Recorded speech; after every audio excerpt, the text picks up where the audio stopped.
Y esto, bueno,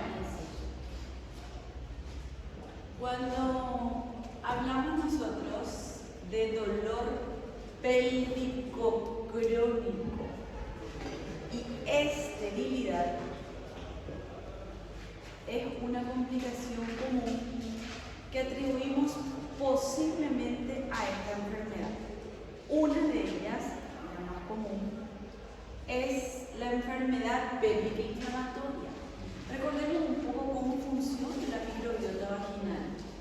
Nosotros tenemos una vagina gruesa, rugosa, cargada de colágeno, estimulada por el estrógeno, ¿cierto? Son los lactobacilos quienes convierten el glucógeno en ácido láctico para mantener un pH entre 3,5 y por debajo de 4,5.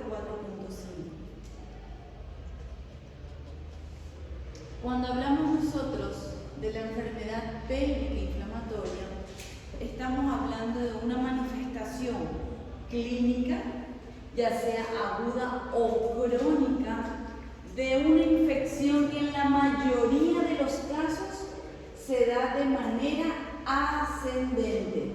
Vagina, cervix o endometrio como punto de partida, y una vez que compromete esta estructura que es la trompa, nosotros lo conocemos como enfermedad pélvica inflamatoria o una salpingitis, una vez que afecta la trompa. La importancia clínica justamente de poder hacer este diagnóstico y que la enfermedad no progrese y no se complique es justamente lo que les dije al principio, porque produce dolor pélvico crónico y esterilidad.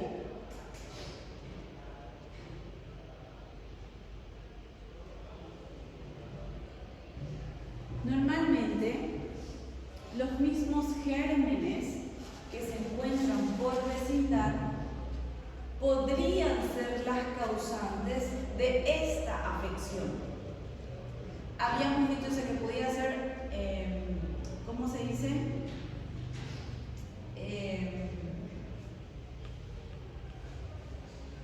Múltiples causas, múltiples bacterias, o sea que son las mismas del piso pélvico, o específicamente, ¿se acuerdan ustedes que hablamos de esos gérmenes atípicos?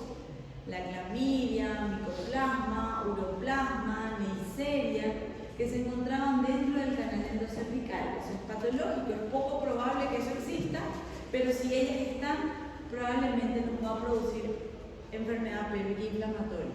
Entonces, cuando esos gérmenes ingresan por vía canalicular directa de la vagina al cervix, del cervix al endometrio y del endometrio a las trompas de falopio, sin haber hecho el diagnóstico, el tratamiento apropiado, ellas se extienden, produciendo lo que se conoce una enfermedad pélvica inflamatoria. En la mayoría de los casos se da de manera ascendente, pero también es que la enfermedad pélvica inflamatoria tiene una etiología microbiológica multifactorial. Lo que les digo, son las mismas bacterias que se encuentran en el piso pélvico, suficiente para que puedan E. coli, Staphylococcus, Strepto, Gram negativo. Un factor desencadenante, existe alguna razón y vamos a conocer las más comunes, que hace que esa enfermedad, de ser localizada, se propague, llegue a las trompas y produzca la herida. Nosotros tenemos la colonización de esas bacterias y se conoce como eventos desencadenantes dos situaciones. La menstruación, que en la mayoría de los casos por la posición del útero en anteroverso o en retroverso, se produce la menstruación retrógrada, cantidad de sangre que termina en la cavidad. Ella podría hacer un transporte de esas bacterias, llegar a la trompa y producir una herida. Y otra cosa, las relaciones sexuales. Normalmente, la historia clásica de un dolor en bajo vientre que se inicia de manera aguda se da en mujeres sexualmente activas y probablemente luego del ciclo menstrual. Viene una paciente joven a la consulta por molestias en bajo vientre sexualmente activa y cuando le preguntamos la fecha de última menstruación, probablemente se dio en la proximidad de esa consulta y se conoce como eventos desencadenantes. Así como una vez habíamos ya hablado, cuando hablamos de infecciones ginecológicas, esta enfermedad es multifactorial. Las bacterias que habitan normalmente la pueden producir en menor medida. Pero los gérmenes atípicos, Neisseria, gonorrea, y miren ustedes, ellas es poco posible que estén, pero sí están altamente probable que sean ellas quien produzca enfermedad pélvica inflamatoria. O sea que yo puedo decir que el factor etiológico fundamental o común probablemente son ellas: Neisseria, gonorrea, clamidia, micoplasma. O sea que probablemente se produzca secundaria a ellas. Pero así como les dije, son las mismas del piso pélvico que también en la flora del aparato reproductor inferior de mujeres con enfermedad pélvica inflamatoria o con vaginosis bacteriana predominan estas especies anaeróbicas. Decíamos nosotros que la manera más común de poder producir la enfermedad pélvica es ascendente, de la vulva a la vagina al cervix, del cervix al endometrio, del endometrio a las trompas. Pero eso no quiere decir que se conoce como continuidad, pero tampoco quiere decir que no se pueda dar de manera contigua. Empezar un proceso inflamatorio a nivel del apéndice, ¿sí? Se inició como una apendicitis aguda y por contigüidad o por vecindad también se puede dar una enfermedad pélvica inflamatoria.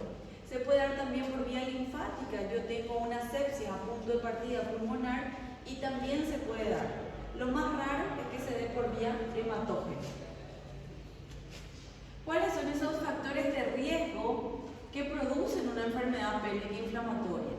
Se conoce como factor de riesgo alto ella. La edad menor a 25 años. Yo sé que la menstruación reciente es un factor desencadenante, múltiples parejas sexuales, compañeros con enfermedad de transmisión sexual. Es súper importante cuando nosotros hablamos de planificación familiar saber que esa paciente no es portadora de una infección vaginal a repetición, porque al insertar el DIU nosotros estamos arrastrando y se podía también considerar como un factor desencadenante de la enfermedad pélvica inflamatoria. Por eso en esas pacientes nosotros contraindicamos el método. Pero lo más común es eso: mujer sexualmente activa, menor de 25 años, con menstruación reciente. Es la triada clásica desencadenante de esta enfermedad pélvica inflamatoria. También existen otros factores de riesgo disminuido, o sea que también se puede dar simplemente en aquellas pacientes con actividad sexual.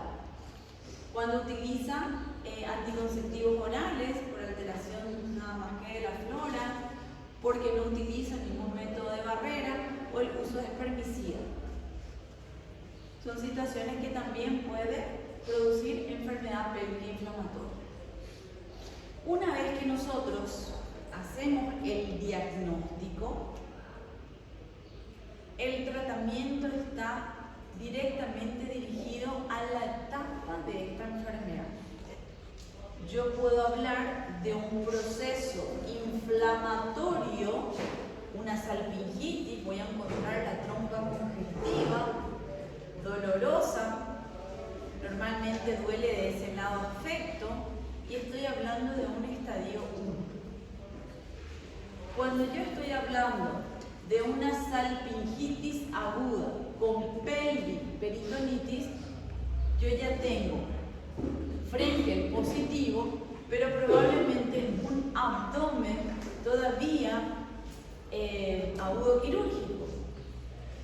Un estadio 3 cuando yo ya voy a observar absceso, ya sea en la trompa, en el ovario. Y un estadio 4 cuando existe rotura de esa cápsula y una diseminación del proceso inflamatorio a toda la cavidad. De ser un dolor localizado y leve, de ser un dolor moderado, a volverse un abdomen con defensa muscular y signos de irritación peritoneal, es una clínica característica para poder reconocer los estadios. Los estudios de imagen también son muy importantes para que me ayuden en la clasificación de esta enfermedad. La más común es esta, la que utilizamos según los estadios clínicos, según el examen físico. Pero también nosotros tenemos clasificación laparoscópica por un dolor pélvico crónico, normalmente un dolor pélvico agudo, suficiente motivo para poder explorar una laparoscopía o una laparotomía diagnóstica. Y la visualización de estas características nada más que se conoce como una clasificación laparoscópica. Según su evolución, cuando yo considero agudo y cuando yo considero crónico. El dolor agudo hasta 7 días y el dolor crónico 6 semanas. Ella también se puede dar de manera exógena o de manera endógena y según su origen, como hablamos, puede ser ascendente. Voy a encontrar la vagina con una vaginosis, una vaginitis, que es lo más característico, habíamos dicho. Pero también yo lo puedo explorar. Veo un proceso apendicular agudo y al examen físico, la trompa de ese lado también lo voy a encontrar conjuntiva, roja. Entonces puede ser ascendente o por contigüidad. Pero la más común es esta, según los estadios clínicos de la enfermedad. ¿Por qué? Porque el tratamiento es dirigido. De un estadio 1 puedo hacer un tratamiento ambulatorio con medicación oral. Un estadio 2 o un estadio 3 necesito internar a la paciente y hacer tratamiento endovenoso. Y un estadio 4 probablemente se resuelva de manera quirúrgica. Y es ahí en la que yo quiero evitar. Hay un criterio que se denomina los criterios de Hager que también me va a ayudar a poder clasificar esta enfermedad. El dolor es el criterio mayor para hacer el diagnóstico. Puede ser dolor en el abdomen inferior, ese dolor en bajo vientre, puede ser, ¿cómo se conoce este signo? Dolor a la lateralización del cuello, la serosa entra en contacto con el proceso inflamatorio y despierta dolor. Yo coincido con el cuello, lo que también hago con Bloomberg en la apendicitis. ¿Cómo se conoce ese signo en ginecología?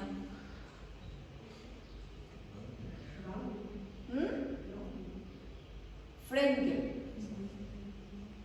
Dolor a la lateralización del cuello uterino.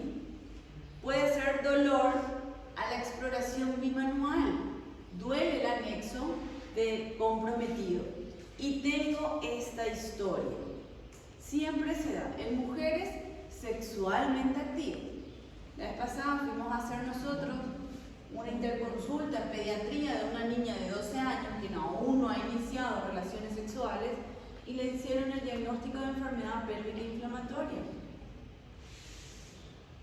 No es correcto. Yo necesito de esa situación desencadenante para poder, porque el origen supuestamente era una vaginitis o una vaginosis, no había ningún proceso para poder decir que fue por contigüidad o por vía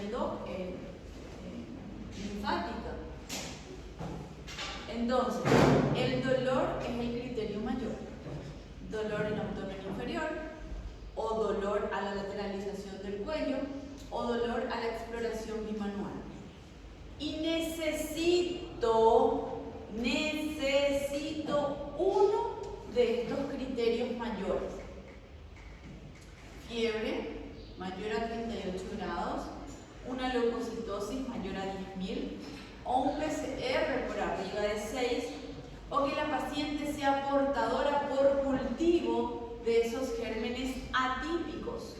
Y es lo que yo les dije, es súper importante los estudios de imagen.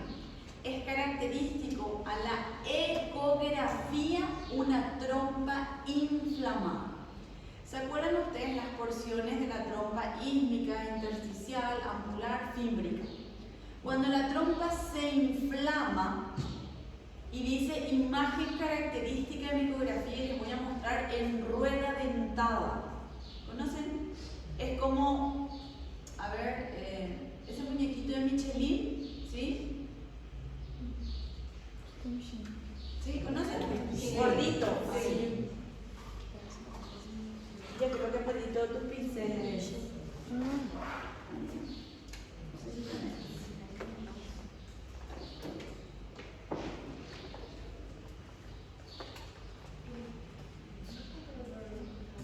Entonces se ve esta típica imagen de la trompa. Es una imagen característica y habla de un proceso inflamatorio y de una salpingitis. Yo necesito de estos criterios mayores: dolor en el abdomen, dolor a la lateralización del cuello y a la exploración manual, porque esta trompa se tacta, acompañado de o fiebre, o leucocitosis, o PCR elevado, o la imagen característica en ecografía que no se equivoca, que es a rueda dentada.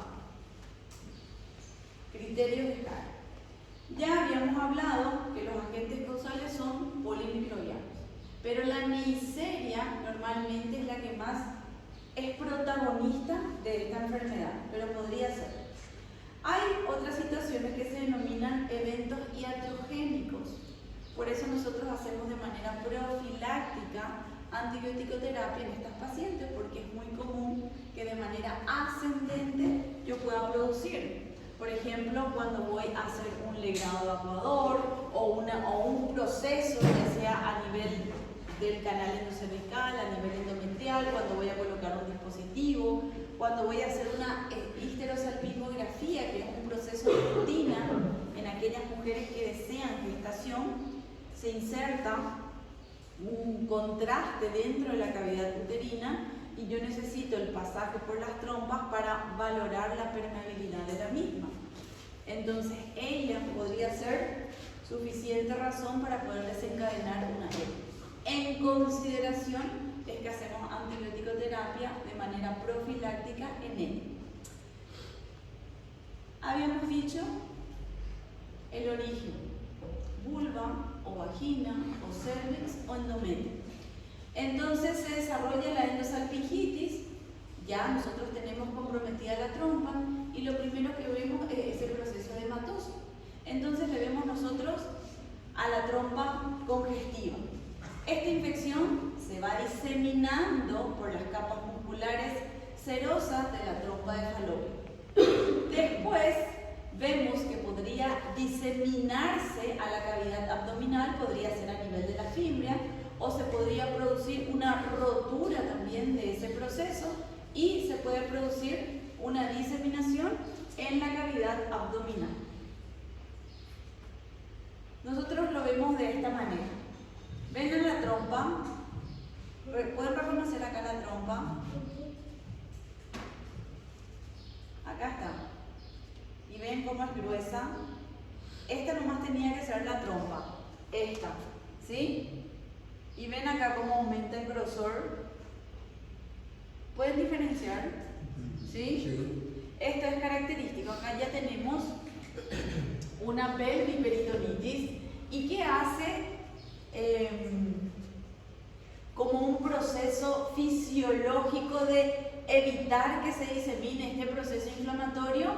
Vean ustedes, acá nosotros tenemos el espacio anterior y las trompas van y se abrazan en la parte posterior intentando englobar ese proceso. Entonces esto es el hallazgo característico cuando nosotros ingresamos o decidimos operar una enfermedad pélvica inflamatoria, que en este caso es un estadio 4. Y este es el hallazgo. Material purulento, vemos acá adherencias firmes, incluso a veces el intestino también viene a emplastronar este proceso.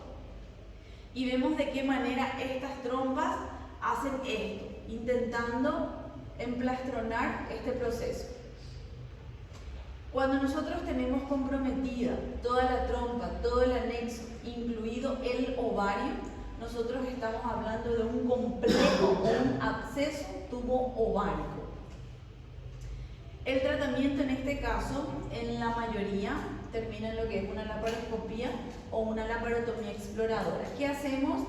Hacemos lavado, hacemos drenaje y antibiótico-terapia endovenosa. ¿Se acuerdan ustedes que el peligro subyace en que nosotros lleguemos a este estadio? Luego de un proceso inflamatorio, nosotros vamos a encontrar, ponele que decidimos nosotros tratar de manera, con un tratamiento endovenoso a esta paciente. Al resolverse este proceso inflamatorio, nosotros vamos a encontrar adherencias. Y probablemente vean ustedes de qué manera, si se resuelve esta adherencia, se pierde la anatomía. Esas adherencias producen dolor pélvico crónico. Y esta pérdida de la anatomía probablemente produzca esterilidad. Esta es la razón por la cual a esta etapa es la que no queremos llegar. En este caso se decide explorar y no solamente tenemos que resolver este proceso infeccioso, también tenemos que liberar esas adherencias porque esta pelvis congelada se pierde la anatomía y probablemente la complicación sea una enfermedad pélvica inflamatoria crónica donde la paciente quedará con adherencias firmes y secundariamente nuestro miedo, que es la esterilidad. Esa es la razón por la cual de esta manera la enfermedad pélvica inflamatoria produce esas complicaciones. Vimos nosotros un escenario en pacientes jóvenes de etiología infecciosa, porque cuando hablamos de endometriosis vamos a encontrar el mismo escenario. Un proceso inflamatorio que podría producir dolor pélvico crónico, también esterilidad, pero vamos a darnos cuenta que hay un factor hormonal desencadenante. Ambas hablamos dentro del contexto de dolor pélvico crónico y esterilidad. En este caso la EPI es un escenario infeccioso. Estamos reconociendo los factores de riesgo, que quiero que se den cuenta que en la siguiente clase, cuando hablemos de endometriosis, ¿en qué escenario se da? Una paciente con probablemente dismenorrea, dolor con la menstruación, probablemente desde la menarca. ¿De qué manera existen factores inmunológicos, menstruales, que hacen que se despierte esa enfermedad? Y complicación, dolor pélvico crónico y esterilidad. ¿Por qué? Por lo mismo. Adherencias, pérdida de la anatomía, un escenario distinto, una misma complicación. Entonces, nosotros tenemos una paciente que consulta por molestias, por dolor abdominal, examinamos a la paciente y siempre nosotros, probablemente la EPI sea la última causante del dolor. Para nosotros hablar de un dolor agudo, probablemente son otras la mayoría de las causas. Pero siempre que tengo una mujer con dolor abdominal, desde luego que dentro de las probables causas y la búsqueda va a estar la enfermedad pélvica inflamatoria. Y le voy a preguntar, ¿tuviste fiebre? Le voy a pedir, evidentemente, lo primero que voy a descartar siempre va a ser un escenario obstétrico. Un escenario obstétrico que es la causa más común de dolor en esta población. También un hemograma, porque yo sé que la leucocitosis, el PCR me va a ayudar al diagnóstico. Una vez que evalúa a la paciente y encuentra una secreción anormal, sería genial que le pidamos también frotis y cultivo de secreción vaginal. Más aún, gérmenes atípicos en mujeres menores de Felipe. ¿De rutina? ¿A quién le vas a pedir?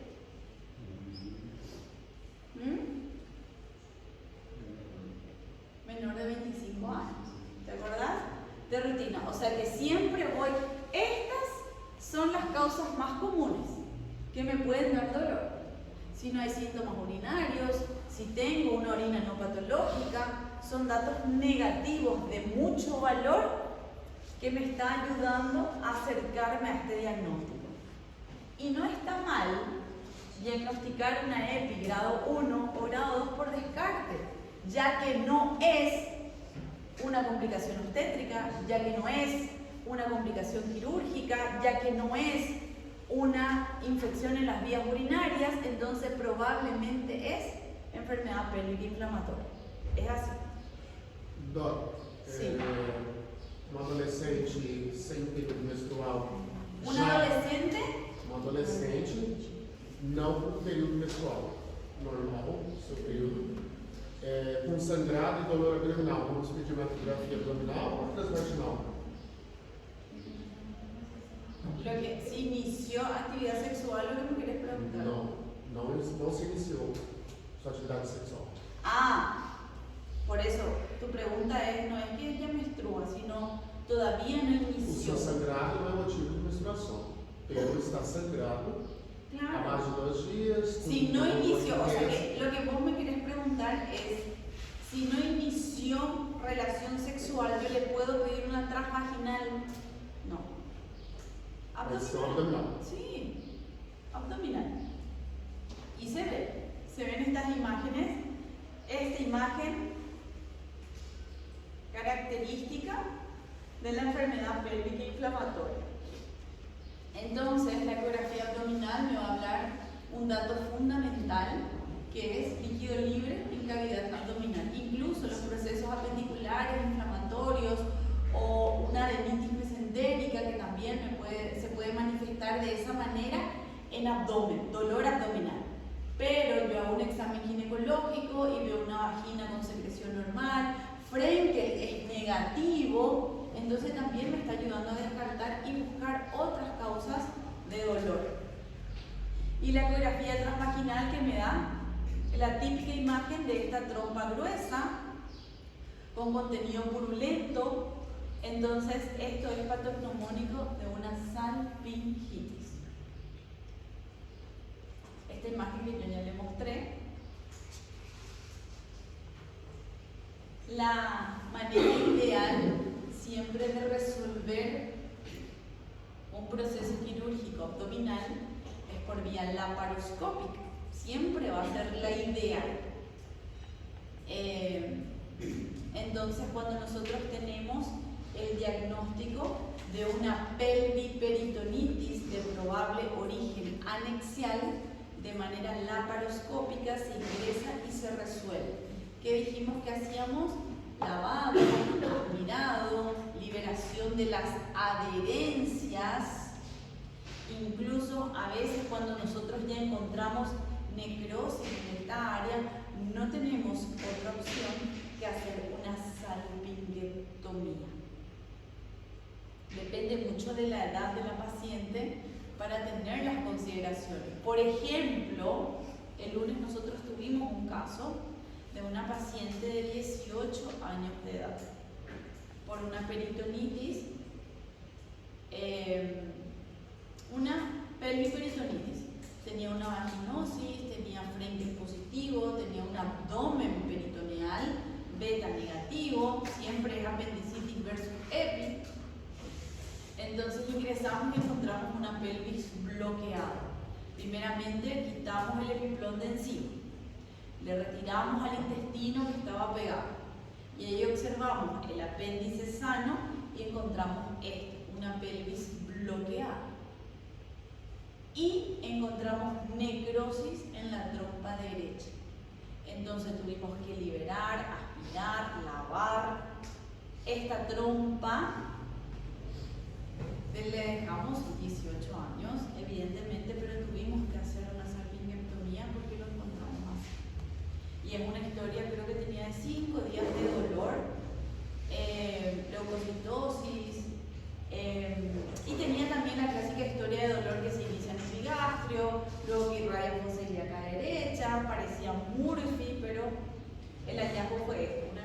pélvica inflamatoria grado 4. Ganaron los cirujanos y entramos nosotros. Entonces, existen razones en las cuales yo voy a tener extrema consideración. Siempre que yo hago el diagnóstico de una probable EPI, yo lo que siempre quiero evitar es que esta enfermedad progrese a mayores estadios. Entonces, cuando yo voy a internar a esta paciente, voy a complejizar a esta paciente porque probablemente en ella voy así tener una evolución o un estadio 4. Cuando por alguna razón existe dificultad para el tratamiento oral, las mujeres embarazadas, un factor de riesgo para que esta enfermedad progrese. Cuando yo sospecho un estadio 3, cuando existe poca respuesta al tratamiento, el dolor persiste, la fiebre persiste. A las 72 horas de tratamiento o si la paciente es portadora de un dispositivo. Ellas son situaciones en que probablemente no va a haber respuesta o va a progresar la enfermedad. ¿Cuáles son las opciones que yo tengo para el tratamiento ambulatorio recomendado? Yo le puedo hacer ceftriaxona como una dosis única. Por el examen físico, por la historia clínica, ya estudié a la paciente, ya evalué, entonces el dolor atribuí a una enfermedad pélvica grado 1. Entonces, para adolescente, probablemente le haga esta dosis única de una ceftriaxona. O le puedo hacer esta doxiciclina cada 12 horas, pero durante 14 días. Una tetraciclina que es la ideal. Acompañado podría ser con metronidazol cada 12 horas por 14 días. O tengo estas opciones del tratamiento, combinarla, una cefalosporina de tercera con una tetraciclina. Y este es el tratamiento parenteral recomendado. Tengo este esquema A. Normalmente la que sí tenemos en el mercado, tenemos nosotros en el hospital, siempre disponible, a la clindamicina, que en este caso el día lunes acompañamos con una gentamicina. Hacemos ese tratamiento combinado y la que más tenemos es este esquema B. El tratamiento intravenoso se mantiene por lo menos mínimamente 3 a 4 días.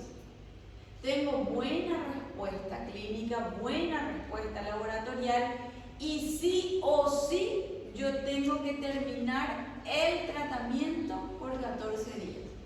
Entonces le voy a dar continuidad con una doxiciclina, que siempre es la ideal para estos casos. Obviamente el tratamiento quirúrgico, cuando hago el diagnóstico de un abdomen agudo, un shock séptico, una bacteriemia persistente, cuando falló mi tratamiento conservador, la fiebre persiste, diagnóstico de peritonitis, un tumor que sigue creciendo, alteraciones clínicas o laboratoriales. No tengo respuesta al tratamiento o evolución de la enfermedad a las 24 horas. Entonces, ¿qué voy a ofrecer? Cirugía. Siempre que hablamos de dolor pélvico crónico, nos preguntamos, ¿cuál es la repercusión real que existe de esta enfermedad? El hecho de haber padecido una EPI, ¿cuál es el porcentaje de estas pacientes o su repercusión para que se desarrolle infertilidad? Si yo tuve enfermedad pélvica inflamatoria, ¿cuál es el porcentaje?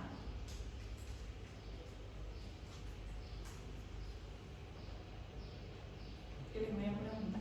Ustedes van a investigar esto. Es una pregunta de examen. El próximo miércoles rendimos. ¿Qué rendimos el otro miércoles? ¿Obstetricia? No. Bueno, la siguiente.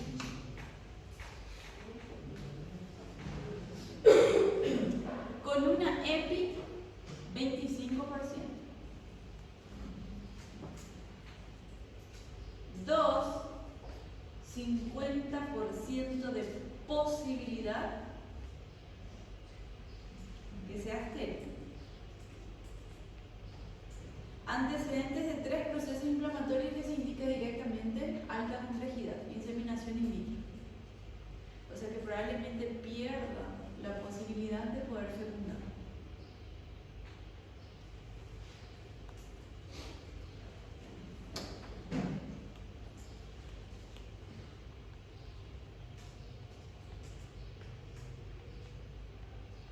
Muy bien.